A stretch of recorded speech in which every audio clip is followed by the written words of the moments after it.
Alrighty. So, the past week and a half or 2 weeks, we have been enjoying the diversity of life and really going through what all exists, going through the domains, then the kingdoms, then even some phyla, really getting in.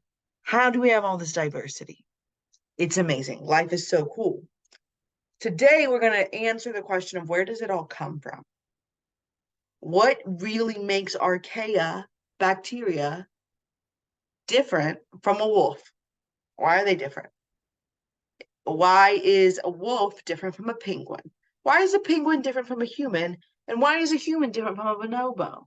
Where does all these where do they come from? How does it happen? That's what we're going to answer today. And the way we get all this diversity is through two processes known as transcription and translation. We're going to talk about both of them today. I'm going to give you a little bit of a wham bam, thank you, ma'am situation. And then we'll be on our way. But this is how we get all of this diversity. It's incredible when you think about all of the diversity we've talked about.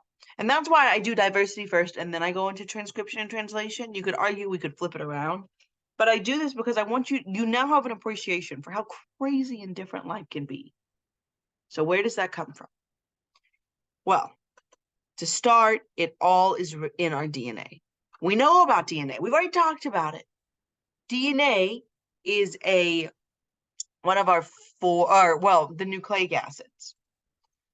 We have DNA stands for deoxyribonucleic acid.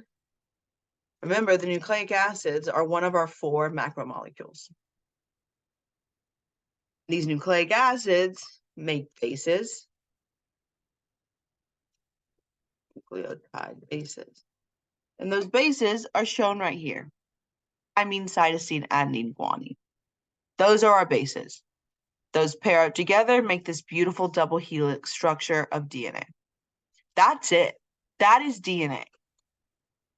All of the differences in life, all of this crazy biodiversity, and not just the differences between wolves and penguins, but how are you different than your sibling? Or how are you different than me? It all lies within our DNA. How? How does that work? We're going to talk about it. It's incredible. So remember, with these nucleic acids, not only do we only have 4, even more than that, there's really only 2 combinations of DNA.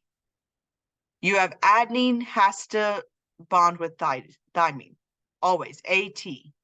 Similarly, guanine always pairs with cytosine, GC, always.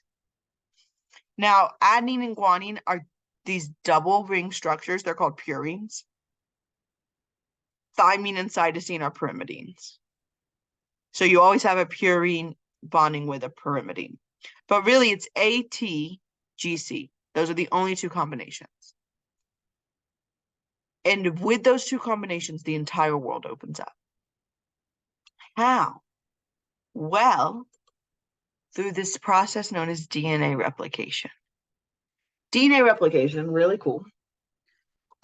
This is when we talked about mitosis and interphase. Yeah, we talked about DNA replication. So let me tell you how it works. First of all, we're not going to go into all the details, but I want you to know about 2 different enzymes. And these enzymes are important, only 2. First off, you have helicase. And how do you know they're enzymes? Remember, if you have this suffix ase, they're almost always enzymes. And enzymes are which of our 4 macromolecules of protein? Exactly. Killing it. So we see these aces, we know that they are an enzyme. And remember, proteins really do everything. We're going to, really, I want you to remember that. Why do some people have curly hair and some people have straight hair? Protein differences. Why do some people have a faster metabolism than others? Protein differences. Why are there different skin tones? Why are some organisms covered in hair and others not? Proteins. It all comes down to our proteins. So, proteins, super important. In order to replicate your DNA, you have helicase. Helicase is an enzyme. And what its job is to come in and it unzips. your DNA. If you were so inclined to use a pickup line, you could always say, hey, can I be like DNA helicase and unzip your genes? If you were so inclined. Or if you're like, that's really corny, I would never. Okay, but hopefully now you remember helicase. It's a really important enzyme because it literally takes your DNA, cuts it in half. And then you have this other enzyme, really important, it does a lot for you, known as DNA polymerase. And what this does, helicase has come through, unzipped its genes. DNA polymerase hops on and says, great, now I'm going to make more DNA. I'm going to read this and make it so we have double the DNA. And you might be like, but how? Let me show you. So if the parental DNA says T, A, C, G, A, T, C, A, T, A, G, C, T. Great, that's what's in the parental DNA. Remember, there's only one combination. So DNA polymerase hops on and says, all right, I'm going to read this like a book, and I'll match it up. So if it's a T, it goes A, T, G, C, T, A, G, A, T, C, G, A. So look, now it matches up because A and T always have to go together, just like G and C. Does that make sense? So that's what DNA polymerase does. Hops on, reads what's there, and adds a new nucleotide. This is how we get new DNA. This is really important because remember, if I take you to interphase right here, the S phase of DNA synthesis, where we double all of our DNA, so then when you go through mitosis, both cells have all the DNA. That's how it's done, using helicase to unzip the genes and DNA polymerase to make more. Now you might be like, hey girl, that's not what you said we were talking about. You didn't say we were talking about mitosis. You said we were talking about transcription and translation. We are. But it's similar. So if I was to tell you, listen, I prefer you listen to the whole lecture. I prefer you take notes and really get it. Obviously, that's why I'm teaching it. If I didn't think it was important, I would just say, just ignore it, or we just won't talk about it. But if there is one slide that I really hope you get from today, it's this slide. So sometimes your DNA gets read, but it's not just to make new DNA. And when that happens, you have an enzyme, a little friend called RNA polymerase that comes in. Now, RNA polymerase works pretty much the same as DNA, except, do you remember the difference between DNA and RNA?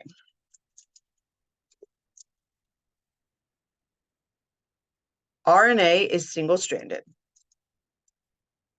whereas DNA is double. There's one more really big difference. DNA has thymine, RNA does not. It has uracil.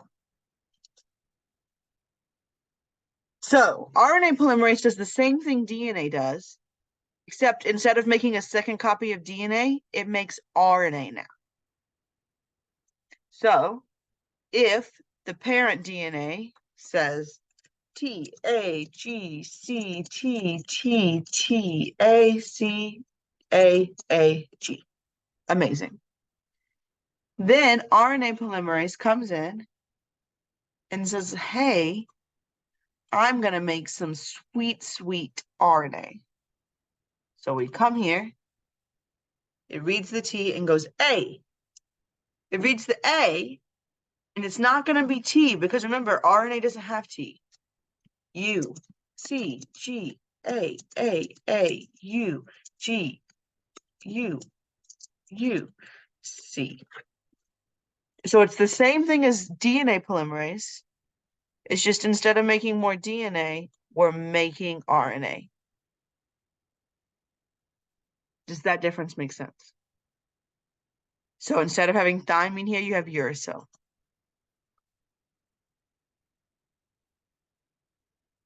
We're there. So then that RNA becomes messenger RNA. This M becomes messenger RNA. The process of turning it from DNA to mRNA is transcription. That's it. Using DNA polymerase.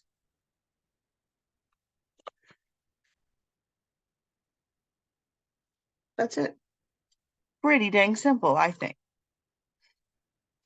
Then your mRNA gets read by a ribosome. The ribosome comes on and it reads it. It reads the mRNA and puts out amino acids. Amino acids are one of our other 4 basic macromolecules. What do they make? Protein.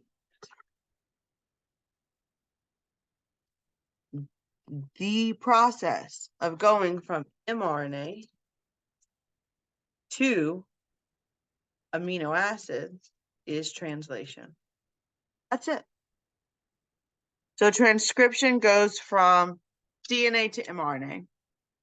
Going from mRNA to proteins, or to amino acids, is translation. Transcription uses RNA polymerase. Translation uses a ribosome. Remember, when we talked about ribosomes, how prokaryotic cells have ribosomes, because they're not technically an organelle.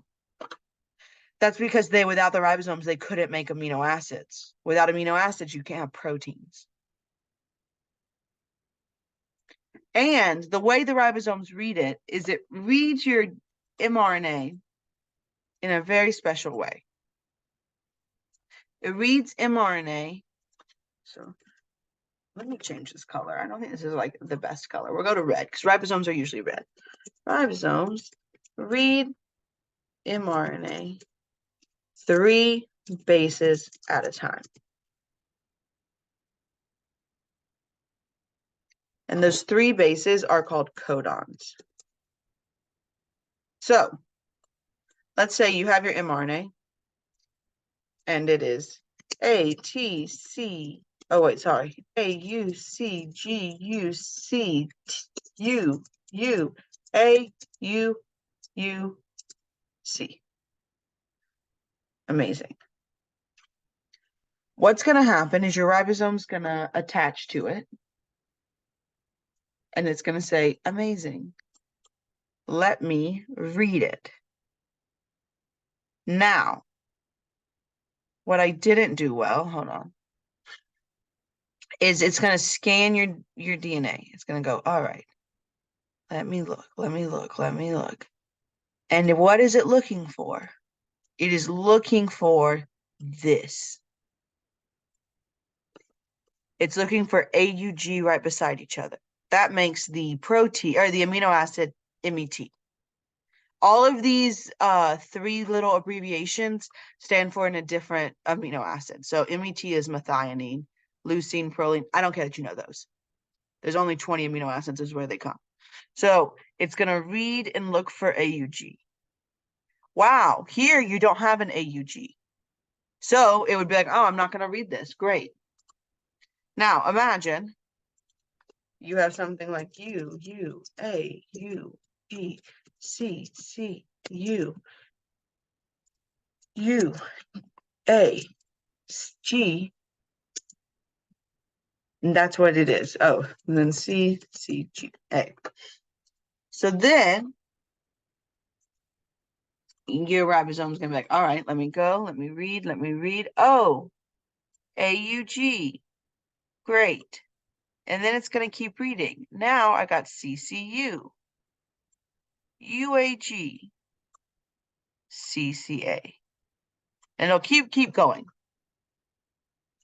And what it does is it says, okay, it doesn't transfer this into different, like back into RNA. It says AUG, that's methionine. How do I know that? Because of this table. Obviously, the ribosome doesn't need the table, but that's how I know. CCU is next. So let me look. CCU. Oh, that's proline. Great. Next we have UAG.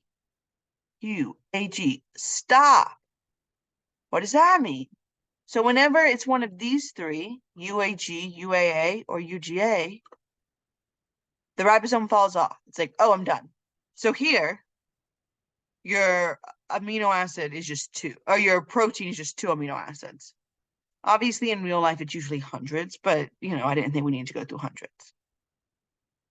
Does that make sense? So, that being said, if I gave you U, G, A, C, A, U, G, A, G, G, A, U, U, A, U, G, A, C, G, U, A, G, U, A, G, A. If that was what you got, what would it be?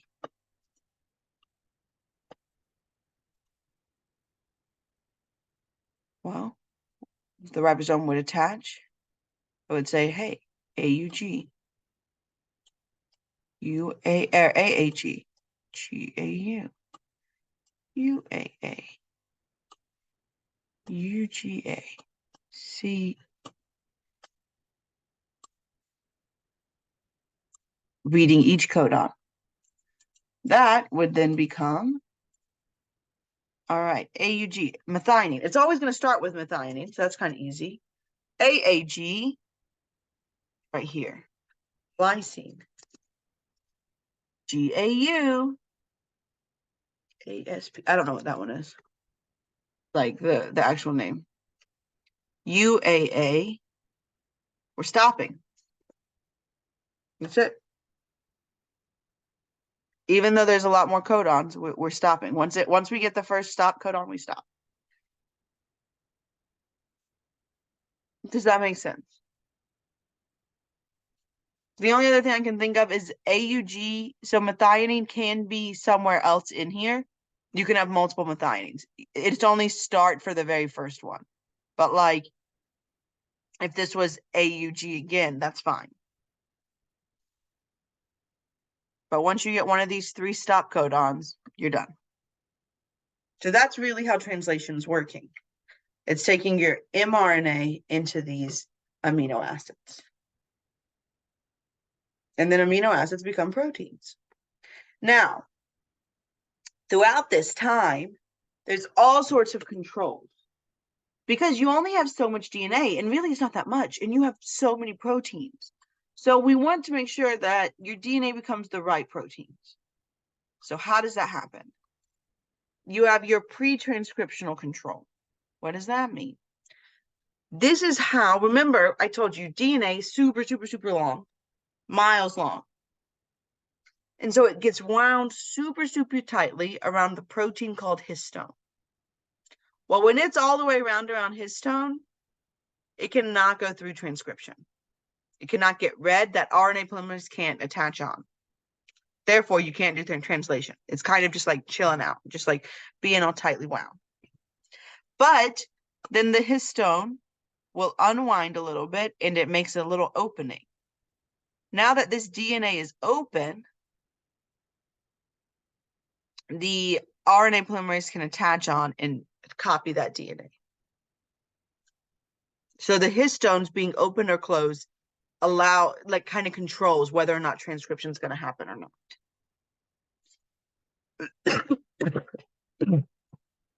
Then you have a transcriptional control. Sometimes you can have different repressors sitting on your RNA, on your DNA. So if this is sitting here on your DNA, then RNA polymerase cannot bind to it. Now, the repressors can be a million different things. This example is with lactose. So if you drink some milk, the repressor is going to bind, and then the RNA polymerase can run. There's all sorts of different ones. But that makes sense because you don't need your DNA running all the time. Now, you keep seeing this word gene. I probably should define that for you. So a gene, part of the DNA that makes protein. That's all it means. So when you say like, oh, we have, curly hair runs in my family. Well, then you probably have genes that are curly hair genes. And so really what that means is that you have in your DNA, you have curly hair, and that gets read by RNA polymerase and eventually becomes proteins. But you don't want to be making your curly hair genes all the time because you don't need to always be having your your hair always needs to be curly, but you need to always be like making more and more hair. So sometimes if you you don't have lactose, it won't, then you get it. Again, it doesn't have to be lactose. That's just the example. And then you have your post-transcriptional. This to me is really, really cool. So within your DNA, you have different parts. You have exons and you have introns. Introns are just extra DNA that don't become proteins. They don't become part of the gene, which is different than your exons.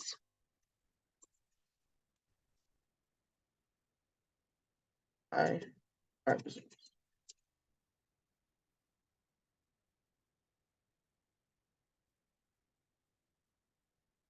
become proteins. So exons are really where the magic happens. Introns don't matter. So after you get your RNA read, your RNA polymerase is like, I'm going to read it, do all my stuff. Then to technically become mRNA, all of your introns get spliced out.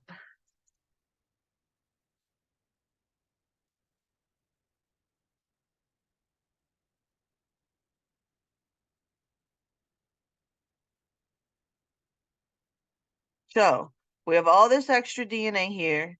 They get cut out, and then you just have the exons left. So the exons are what really matter. The introns, not so much. So then to me, this leads to like the kind of question of like, so why do we have introns? What's the point?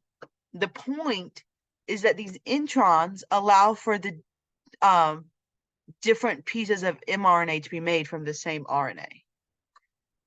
So there are proteins that splice the introns. Well, they can splice all of the introns and it makes something like this piece, or it can only splice the introns and the exons between it. So really what this allows, in short,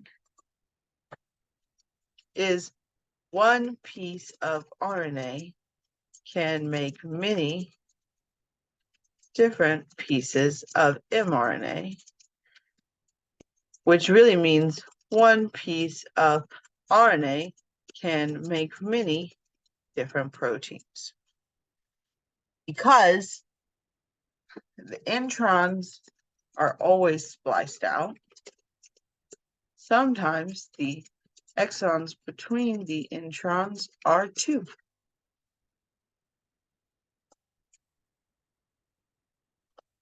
So, like in this example, in the top, there's a protein that came in and it just spliced out all of this. So then you get this DNA, you get this piece. That red piece, that red exon's gone. But on the bottom, you had a protein that came in, cut out this piece, cut out this piece, and gave you this. So now you have this red piece, this red exon. So this makes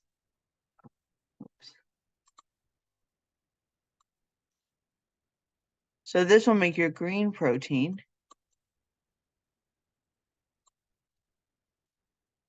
And oops, oh, where am I? There I am. Down here will make your red protein. And then all these other things are just showing you different ways that it can splice. But you get the idea, hopefully. The introns allow for different ways of splicing, which allows for different pieces of RNA to be made from, or mRNA to be made from one piece of RNA. So that's really cool. Because maybe, I'm just going to make this up, maybe this protein codes for more cellular respiration. So it's like, this is a protein used for cellular respiration. Let's say it's ATP synthase. And this protein codes for curly hair. Well, if you're a cell in the lung, you need lots of cellular respiration. But if you're a cell in the lung, you probably don't care about curly hair. You don't need to be growing curly hair in your lungs. That'd be really bad. So it'll cut that part out. But remember, all of your cells, all billions of your cells have the same DNA. So all of your cells have that cell, or have that code for curly hair. But it's only expressed in certain ones. And that's because of this exon cutting out and not. And then you have another control. Your mRNA, so transcription, completely happens in the nucleus if it's a eukaryotic cell. Well, that mRNA has to leave the nucleus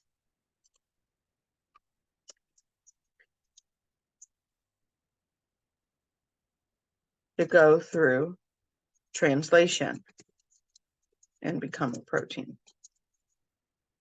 So that's another control. If the mRNA stays in the nucleus, it's not going to be able to become a protein. Once it leaves and goes to the cytoplasm, then it can be attached by a ribosome can attach to it and make a protein. And then the last control, the last way that you make sure you're not just having all the proteins made at once, is post-translational. So you make your amino acids, but then remember, there's different structures. There's primary, secondary, tertiary, and quaternary.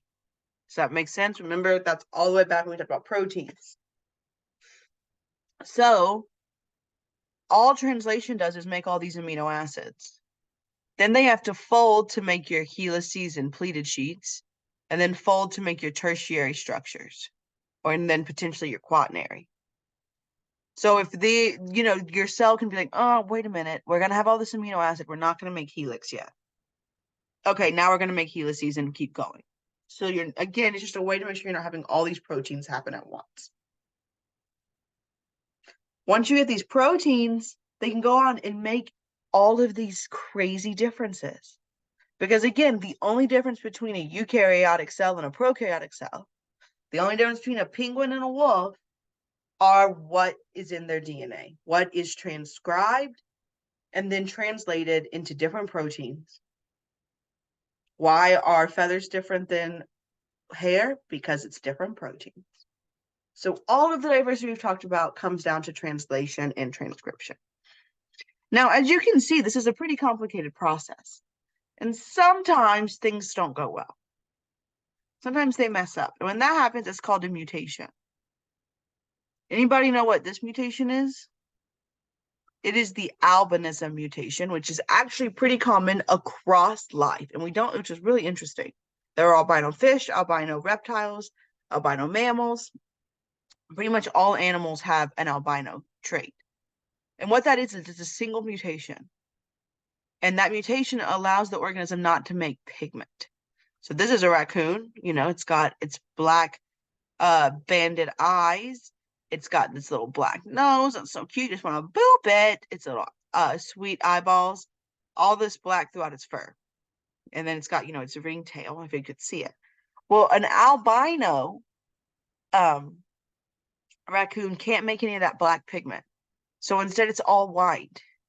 And where there's these dark pigment like its eyes and its nose, they usually are pink because there's no black there. There are albino, like I said, all animals. I'm pretty sure almost all animals, even insects, you could have albino insects, albino crayfish, all sorts of things. So that's one kind of mutation. But there's lots of different mutations. So mainly mutations are what things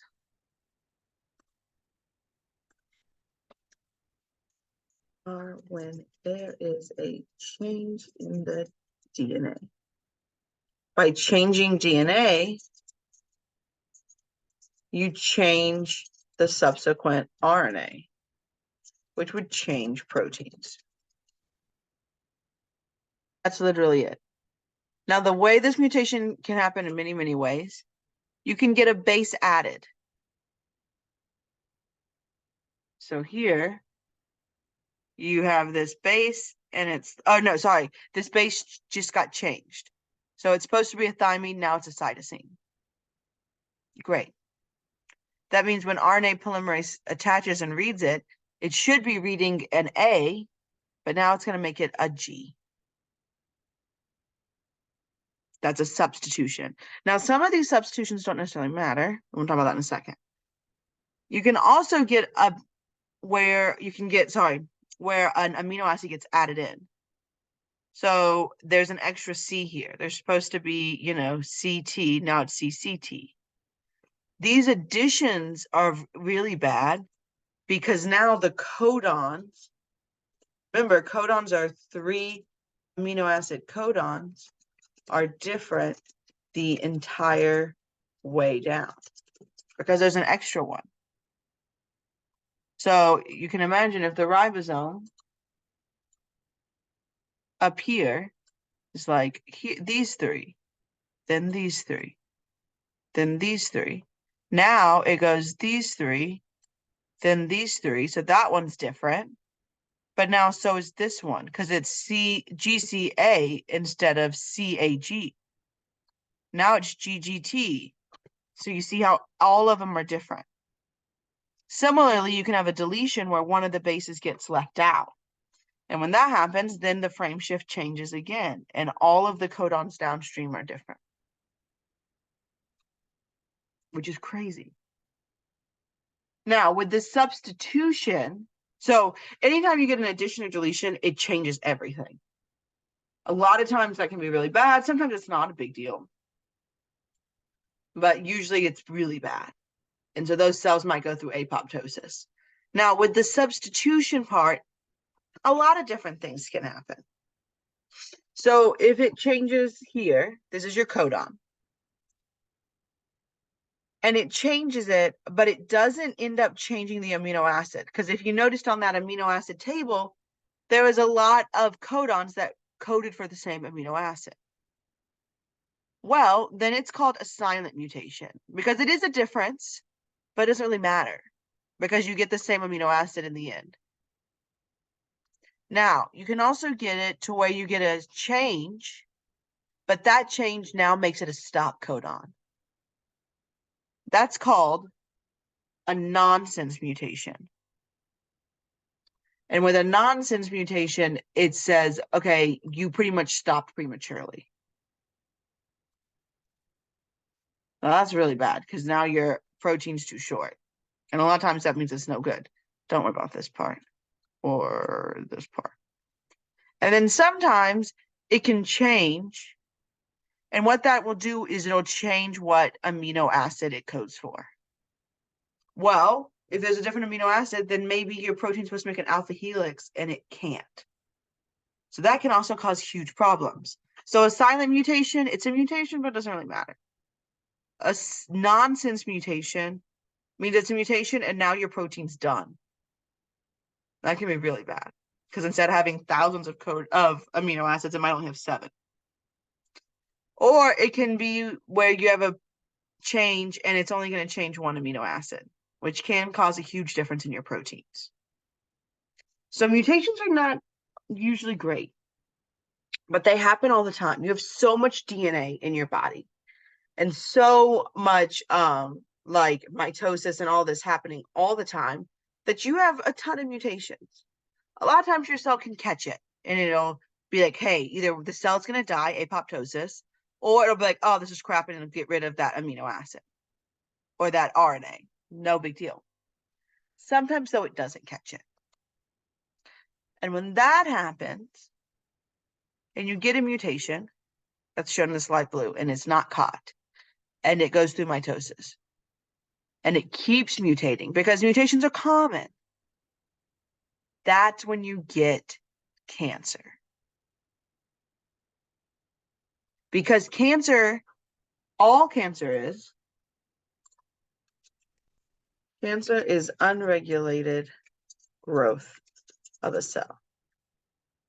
So usually, cells aren't going through mitosis all the time. Stop. But with cancer, they don't. Now, you can have a tumor, which is also where your cell's going to keep growing and keep growing, but it's not cancerous. So the other thing is with cancer, it can spread. But you can have what's called a benign tumor, and that one won't spread. It'll stay. So you can have a big tumor in your lung, not great, but if it's benign, once it's removed, it's done. It's not going to spread. But a cancer, which is also known as malignant tumor, will spread. It spread anywhere. And that just happens through mutation. Now, mutations are natural. They happen all the time. But there are certain things you can do with your lifestyle that make it more likely to have mutations. One really common example, if you don't put on sunscreen, the solar radiation or the radiation that comes from the sun is super, super powerful, super high in energy. And it's so powerful that it can cause genetic mutations. If you get enough of those, you get skin cancer. And that has to be removed. If it's really bad, then it can even spread farther. Another example is smoking. Anything that's a carcinogen is what's called a cancer-causing ingredient or agent. So like cigarettes are full of carcinogens. And what that means is they pretty much are going to make it more and more likely that your cells are going to mutate. Now, this is also why people can smoke for 50 years and never get cancer. Their cells are probably still mutating, but they don't mutate to the exact right way and cause cancer. This is also why people can never have smoked a day in their life and have cancer, because maybe they just got unlucky with the mutations. Because all it is it comes down to mutations. Now, one other thing I want to talk about that's kind of off topic, but not, is the other thing in your chromosome that's really important is your telomeres. So telomeres are not genes. So they don't code for proteins. Telomeres are literally just kind of like end caps on all of your chromosomes. So you can see here they're shown in green. They just kind of top out the end. And these are non-coding. So you can imagine those histones, they're always really tightly bound. And so for a while, we didn't think they really did anything because they're non-coding. But now we've figured out, and we're still figuring it out, to be fair. We don't really necessarily know everything about this. That telomeres relate to aging. And as you age, your telomeres get shorter. The other thing we figured out is everyone doesn't start with the same amount. So you know how sometimes people are like, oh yeah, most people in my family live to be like 80. And other people are like, oh wow, most people in my family live to be like 100. And then someone else can be like, most people in my family live to be like 60. A lot of that relates to the telomeres. How long are your telomeres? Or how short? And every time your cell replicates, your telomeres are getting a little bit shorter. And that's why you age. Now, this is just a fact. When I first found out about this, maybe it's because I'm like an anxiety-prone gal, I was freaking out. I was like, oh my gosh, my telomeres are shorting. I'm getting older. I'm dying. I'm dying now. I'm dying now. I'm dying now. And I was just so stressed about it. Don't stress. There's literally nothing we can do. No great diet, no exercise plan, no anything, no pills, nothing that we have found can keep your telomeres long. They're always shortening. We also haven't figured out a way to make them longer. Okay, so they're shortening. Can we lengthen them? We don't think so. Not now. Maybe, maybe in 50 years we'll figure that out, but we don't know now. Also, there's work, pretty good work, that shows that stress can actually prematurely shorten your telomeres. So if you're a really stressed person, your telomeres are shorter. So that's why you should try to relax and be calm as much as you can. I know that's easier said than done. I get it. And it seems like everything around you might be trying to stress you out. But the more you stress, the more your telomeres shorten. And literally the sooner you die. So don't stress. But the telomeres are really cool. But yeah, that's transcription and translation. It's a really elegant process. And that process, reading the DNA and making proteins from that DNA, is why there is so much incredible biodiversity in the world.